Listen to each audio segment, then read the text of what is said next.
Yes po, hello po mga ka-coiners, magandang umaga po. At alam po ba ninyo mga ka-coiners na ayan, kita-kita naman po ninyo, target na target po yung leak. Ayan po. Alam po ba ninyo na bago po nangyari yan ay may mga proseso po muna kami ginawa? Yes po, gumamit po kami ng gadget. Ano po ito? Yes, syempre po, unang-una isi-set muna natin yung ating gagamiting gadget. Yan po ay leak detector. Nagba-vibrate po yan at may malakas na humming sound kapag natsempohan na po natin ang leak. Pero hindi po ganoon kabilis at kung hindi ka pasanay, maging yung pag-ihi lamang ng aso, maging ng mga dumadaan sa sasakyan ay naririnig po natin at nakakalito. Ganon din po yung daloy ng kuryente sa taas ay parang daloy din po ng tubig. Tayo po ay nasanay na lamang, kaya na almost perfect na po yung ating pandinig pagdating po sa leak detection. Kailangan po kasi yan mga ka-coiners, dahil kung wala po yan ay marami tayong babasagin bago po natin makita yung leak o yung tagas po ng tubig. So napaka-importante po na meron tayong ganyan.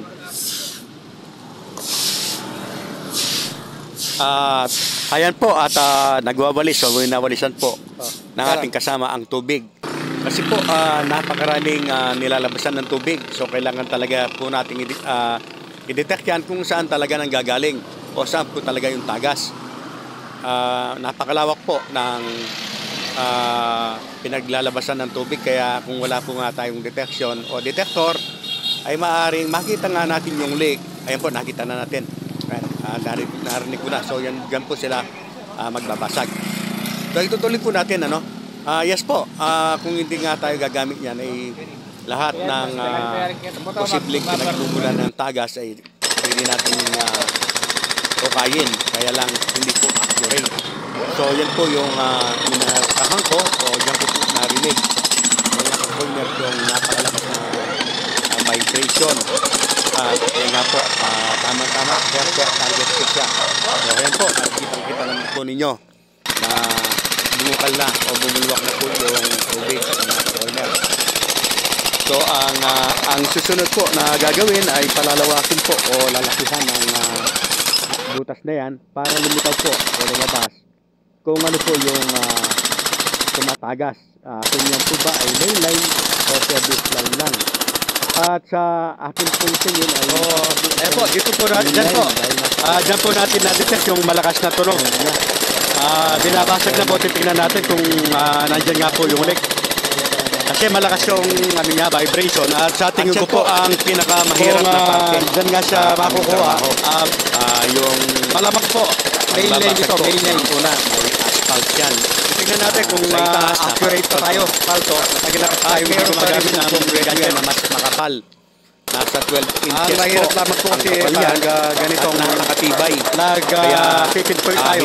Ang dami itong mga sasakyan. So nagiging sagabal po yung mga tunog ng sasakyan. Ganun din po yung vibration na nagagawa nito. At isa pa po kung malapit na malapit po tayo sa mga live na wire o sa mga kuryente.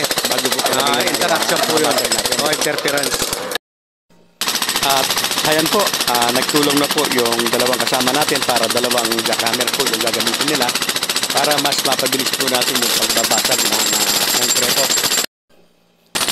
Patuloy pa rin po tayo sa pag-jackhammer. Ilang oras na po yung ginugol natin. Pero hanggang sa kasalukuyan po ay hindi pa rin po natin napapalitaw yung lupa. Talagang napakasapal po, napakatibay. At isa pa po na nagpapahirap sa atin dito ay nasa mismong main road po tayo. Napakaraming sasakyan po na mabibilis. For safety po, meron tayong barricade at nagta-traffic din po tayo para maiwasan po ang aksidente. Ang dami po kasi mga mabibilis na sasakyan, mga ka-coiners, lalo-lalo na yung mga pasaway na mga batang driver, yung mga nakamotorsiklo. So kailangan po natin silang bigyan ng sinyal na wag silang didiretso. At ikat na lang natin ng konti para hindi po masyadong mahaba yung video. So sa parting yan po, makikita po na napalabas na namin yung lupa at naghuhukay na po kami. Nakita na po kung ano yung problema at swerte tayo at hindi naman po ito pala main line. Ito po ay isang service line lamang na nasira. So madali na po ang pag-aayos nito. Ang naging napakahirap po o nagpatagal dito, yun nga po yung pagbabasag po natin ng konkreto, mga ka-coiners.